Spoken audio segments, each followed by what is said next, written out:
28 বছরের গার্মেন্টস সেক্টরের ব্যবসায়ের অভিজ্ঞতায় আসিফ ইব্রাহিম শীর্ষ ব্যবসায়ী সংগঠনগুলির হাই প্রোফাইল একজন নেতা। ক্যারিশমেটিক মানুষটি নিউ এজ গ্রুপ অফ ইন্ডাস্ট্রিজের ভাইস চেয়ারম্যান।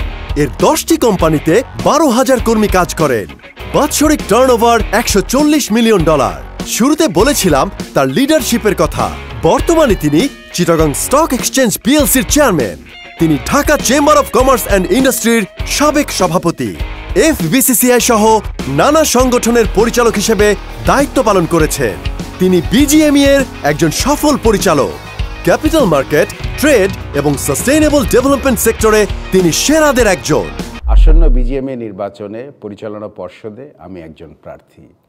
আপনারা যদি আমাকে ভোট দিয়ে নির্বাচিত করেন তাহলে আমাদের জাতীয় রাজস্ব বোর্ডে HS কোড সংক্রান্ত যে সমস্ত জটিলতা আছে, এছাড়াও পলিসিগত ক্ষেত্রে যেমন ইনসেন্টিভ, ব্যাংকিং এবং অন্যান্য সামগ্রিক যে সমস্ত আমাদের পলিসিগত সংস্কার প্রয়োজন তৈরি পোশাক শিল্পের ভবিষ্যতের অগ্রযাত্রা অব্যাহত রাখার জন্য, সেগুলোতে আমি কাজ করব এবং আমি আপনাদের নিশ্চয়তা দিতে পারি আমাদের ভবিষ্যতে যে সমস্ত চ্যালেঞ্জ আছে তৈরি পোশাক শিল্পে, সেই সমস্ত চ্যালেঞ্জগুলো মোকাবেলা করার জন্য আমার দীর্ঘ অভিজ্ঞতা কাজে লাগিয়ে আমি আপনাদের পাশে থাকব এবং আপনাদের যত অসুবিধা আপনারা সম্মুখীন হবেন সবগুলো মোকাবেলা করার জন্য দৃঢ়ভাবে আপনাদের সঙ্গে আমি কাজ করব।